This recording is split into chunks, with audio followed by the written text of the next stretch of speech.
আহা, ডিমের এরকম অসাধারণ রেসিপি থাকলে মাংস খেতে ইচ্ছা করবে না। দেখে নাও কতটা সুন্দর লাগছে দেখতে, কিন্তু এই রেসিপিটার নাম কি সেটাই আমি তোমাদেরকে বলছি আর কিরকম করে করতে হয়। তো চলো শুরু করি আজকে আমার এই রেসিপি।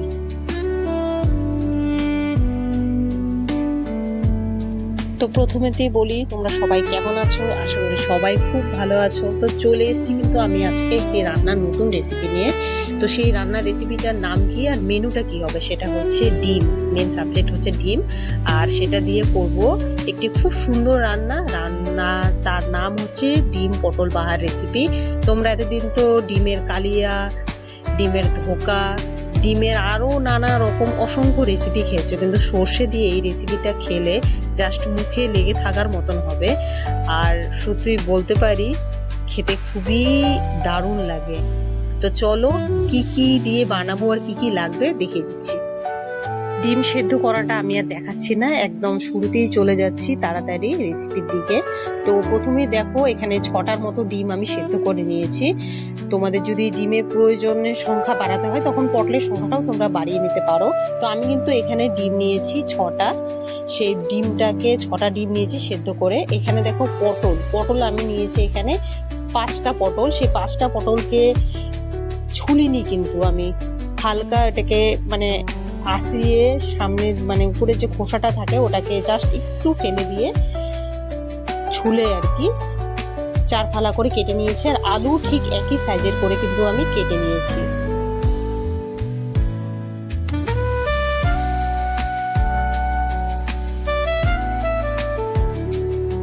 তো পটল ডিম তো দেখিয়েছি, তার সাথে দেখো পেঁয়াজ লাগবে। এখানে কিন্তু মাঝারি সাইজের আমি 4টের মতো পেঁয়াজ নিয়েছি, আর 3টে কাঁচা লঙ্কা চেরা দিয়েছি। আর মশলাটা কি দিব তো চলো দেখে নিচ্ছি। মশলাটা আমি এখানে দিব হচ্ছে সর্ষে। এখানে জিরাও লাগবে না, আদা ধনে কিছুই লাগবে না, এখানে লাগবে হচ্ছে সর্ষে, কারণ সর্ষে দিয়েই হবে ডিম পটল বাহারের রেসিপিটা। তো চলো দেখে নিই। তো প্রথমে তো মিক্সারে দেখো আমি সর্ষে কালো নিচ্ছি, তোমরা যদি চাও সাদা সর্ষেও ব্যবহার করতে পারো, কিন্তু আমার কাছে সাদা সর্ষা থেকে কালো সর্ষাটা বেশি ভালো লাগে, তাই কালো সর্ষাটাকে মিক্সারে একটু পেস্ট করে নেব।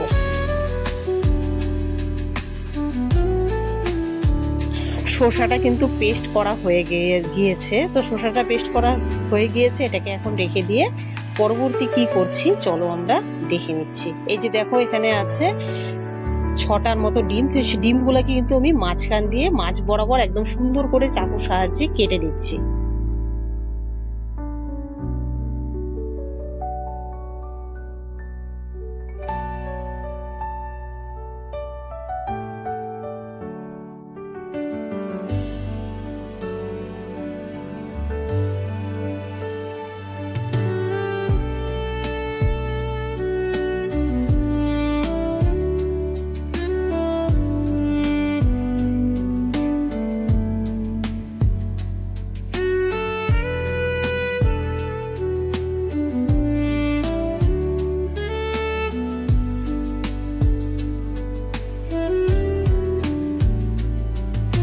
তো একে একে দেখো সবকটা ডিম কিন্তু আমি মাছ বরাবর খুব সুন্দর করে কেটে নিয়েছি। আর কাটার সময় শুধু একটু খেয়াল রাখতে হবে কুসুমগুলো যেন ডিমের ভেতরে খুব ভালোভাবে সেট হয়ে থাকে, যাতে না বেরিয়ে যায়, কারণ বেরিয়ে গেলে পরবর্তীতে রান্নার সময় একটু অসুবিধা হতে পারে। তার জন্য মাঝখান দিয়ে চিড়ে থালার মধ্যে রেখে দিয়েছি। তো ডিমটা যাতে ভাজার সময় আমার কুসুমগুলো যাতে না বেড়ে যায়, তার জন্য আমি একটা ব্যাটার রেডি করব। সেটার মধ্যে কি কি দিচ্ছি দেখে নাও চটজলদি। নিয়ে নিচ্ছি এটার মধ্যে হচ্ছে আমি ময়দা বা আটা, যে কোনো কিছু তোমরা দিতে পারো। তো আমি এখানে আটা দিয়েছি। একে একে দিয়ে নিলাম হলুদ গুঁড়ো, পরিমাণ মতো নুন, দিয়ে নেব একটু অল্প যত সামান্য কর্নফ্লাওয়ার, যেটা দেওয়ার জন্য ডিমটা ভাজার সময় একদমই খুলবে না, তোমরা দেখতে পারবে। আর দিয়ে নেব পরিমাণ মতো হচ্ছে একটু গোলমরিচের গুঁড়ো, যাতে টেস্টটা ডিমের খুব সুন্দর হবে। তো এটাকে কিন্তু এখন আমি গুলিয়ে নিব জলটা। আর জলটা গোলানোর সময় একটা জিনিস আমাদের খেয়াল রাখতে হবে, যা যা দিয়েছি ভালো করে আগে মিশিয়ে নিচ্ছি। ব্যাটারটা যাতে না একদম পাতলা হবে না আবার অতিরিক্ত ঘন হবে। তো সেরকম করে কিন্তু আমি বারবার করে অল্প অল্প জল দিয়ে এটাকে আমি ভালো করে গুলিয়ে নিচ্ছি।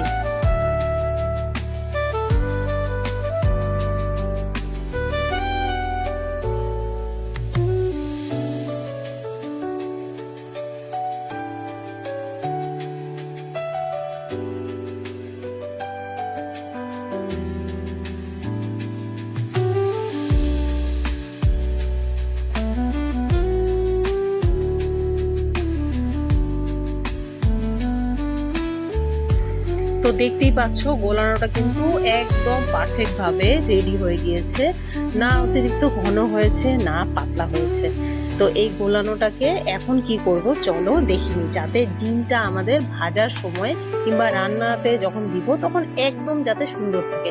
তার জন্য একটি চামচের সাহায্যে ডিমের যে কুসুমের উপরের ভাগটা আছে সেটার মধ্যে আমি এই ব্যাটারটা যেটা গুলিয়েছি সেটাকে আমি আলতো করে চামচের সাহায্যে প্রত্যেকটা ডিমের মধ্যে লাগিয়ে দিব, যাতে ডিম ভাজার সময় একদম পারফেক্ট ভাবে ডিম ভাজা হয় আর কুসুমটা যাতে আমার বাইরে না বেরিয়ে আসে।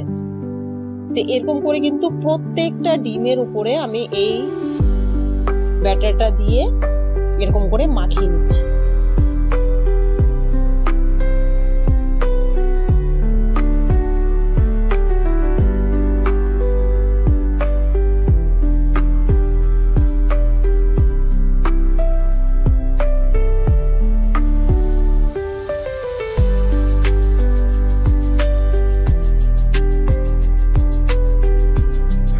ব্যাটারটা কিন্তু প্রত্যেকটা ডিমের গায়ে চামচের সাহায্যে আমি একদম পারফেক্ট ভাবে দিয়ে নিয়েছি।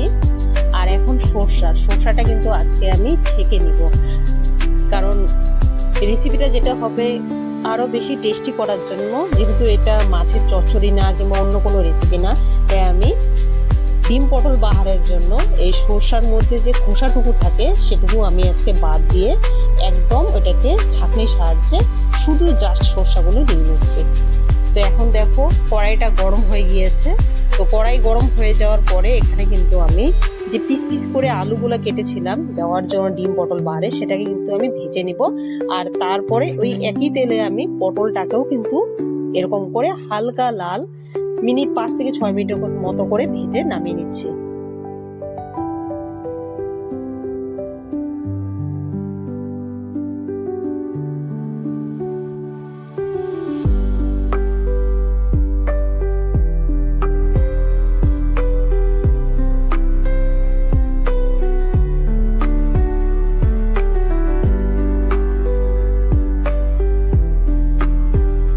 তো এরকমই আলু ভাজার পরে পটলটাও কিন্তু এরকমই ডোবা তেলে 5 থেকে 6 মিনিট আমি ভাজা করে নামিয়ে নিব।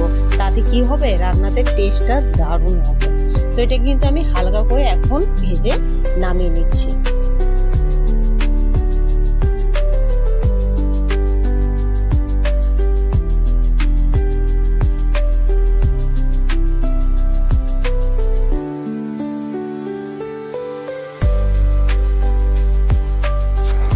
তো আলু ভাজা শেষ, পটলও কিন্তু ভাজা হয়ে গিয়েছে।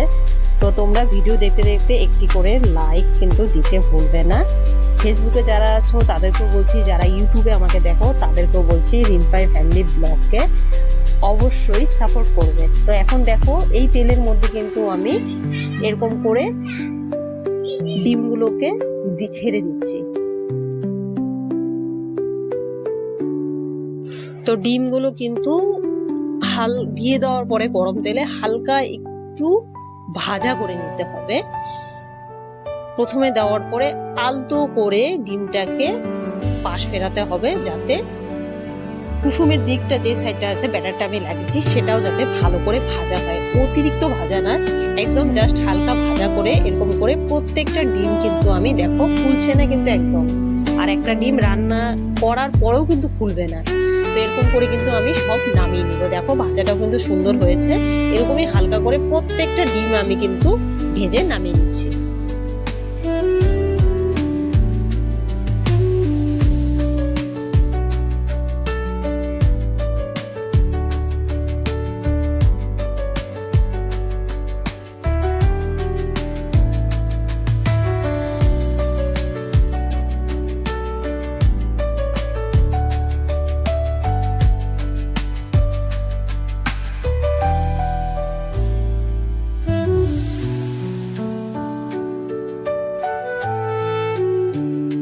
তো ডিমগুলো সব ভাজা হয়ে যাওয়ার পরে অতিরিক্ত তেলটাকে আমি কিন্তু একদমই কমিয়ে নিয়েছি, কারণ তেলটা অতিরিক্ত প্রয়োজন নেই যেহেতু গরম প্রচন্ড পড়েছে। তো কড়াইয়ে তেল গরম হয়ে যাওয়ার পরে এই কুচনো পেঁয়াজ আর কাঁচা লঙ্কা চেরাটাকে হালকা 5 থেকে 6 মিনিটের মতন কিন্তু ভেজে নেব। একদম পুরোপুরি লাল করব না, একদম সোনালি কালারটা যখন আসবে তখন আমি এটাকে আর বাদ বাকি জিনিসগুলো দিয়ে দিচ্ছি। এই যে দেখো সোনালি কালার চলে এসছে। তো এখন আমি পটল আর আলু যে হালকা করে ভাগে ভাগে ভাজা করে তুলে রেখেছিলাম সেটাই কিন্তু একসঙ্গে এই পেঁয়াজের সঙ্গে কিন্তু আমি দিয়ে আরো 5 মিনিটের মতন এটাকে ভেজে নিচ্ছি। তার সাথে দিয়ে নিচ্ছি পরিমাণ মতো হলুদ,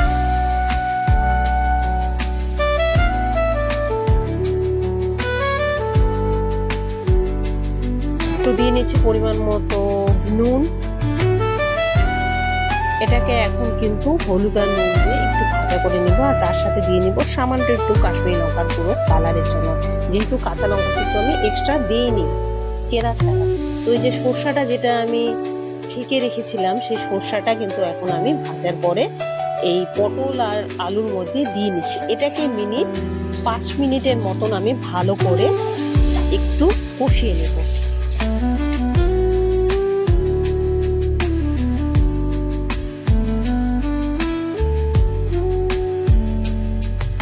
তো কষানো হয়ে যাওয়ার পরে এখন কিন্তু পরিমাণ মতো জলটাকে আমি কিন্তু একদমই দিয়ে নিচ্ছি ডিম আর পটলের বাহারের মধ্যে। তো দেখো জলটা কিন্তু একটু পরিমাণ করে দিতে হবে, কারণ এটা একদমই মাখা মাখা হবে, তার জন্য খেতে খুবই টেস্টি লাগবে। তো দেখো যা জল দিয়েছিলাম সেদ্ধ কিন্তু পুরোপুরি হয়ে গিয়েছে। ডিম আর পটল আলু আর পটল একদম পুরোপুরি সিদ্ধ হয়ে গিয়েছে। তো নামানোর টাইম কিন্তু হয়ে গিয়েছে। তো 5 মিনিট আগে আমি ডিমগুলোকে এরকম করে বসিয়ে দিচ্ছি। এটাকে আরো আমি 5 মিনিটের মতন ফুটিয়ে নিব।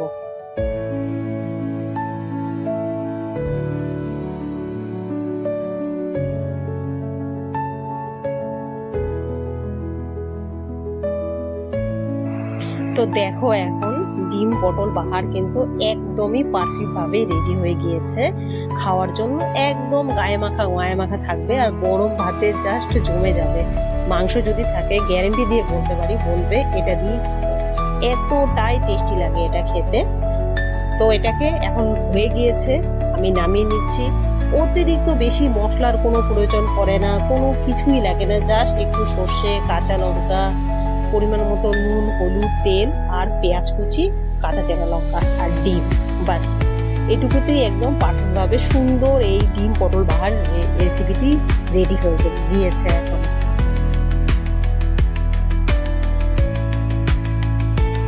তো বন্ধুরা ডিম পটল বাহার রেসিপিটি কিন্তু আমার হয়ে গিয়েছে। আর দেখো রান্না করতে করতে কত ঘেমে গিয়েছি আমি। এই দেখো ডিম পটল বাহার রেসিপিটি নামিয়ে নেওয়ার পরে তোমাদেরকে দেখাচ্ছি। দেখো একটা ডিমও কিন্তু খোলেনি আর কুসুমগুলো বেরোয়নি, কারণ যে ব্যাটারটা গুলিয়ে আমি যেভাবে ভাজা করেছি খোলার কথাও না। তোমরা অবশ্যই করে দেখবে এরকম করে, আর খেতে কতটা টেস্টি লাগে আমাকে কিন্তু কমেন্ট করে তোমরা অবশ্যই জানাবে এই ডিম পটল বাহার রেসিপিটি তোমাদের কেমন লাগছে। তো বন্ধুরা এরকম করেই তোমরা সর্বদা আমার পাশে দেখো, রিম্পাই ফ্যামিলি ব্লগকে সাপোর্ট করে যেও। তো ডিম পটল বাহার রেসিপি তোমাদের কেমন লাগছে অবশ্যই জানাবে, আর ভুলবে না কিন্তু। আর রিম্পাই ফ্যামিলি ব্লগকে কি করতে হবে, লাইক করতে হবে, শেয়ার করতে হবে, সাবস্ক্রাইব করবে আর কমেন্ট করে অবশ্যই জানাবে, কারণ তোমাদের কমেন্টই আমাকে নেক্সট ভিডিও দিতে উৎসাহ জাগায়। তো গরম তো প্রচন্ড পড়ে গেছে, সবাই আশা করি ভালোই আছো, সুস্থ থেকো, ভালো থেকো। এরকমই আবার পরবর্তীতে আরেকটি নতুন ভিডিও নিয়ে চলে আসবো তোমাদের সামনে। ততক্ষণে তোমরা সবাই খুব ভালো থাকো, সুস্থ থাকো, বাই।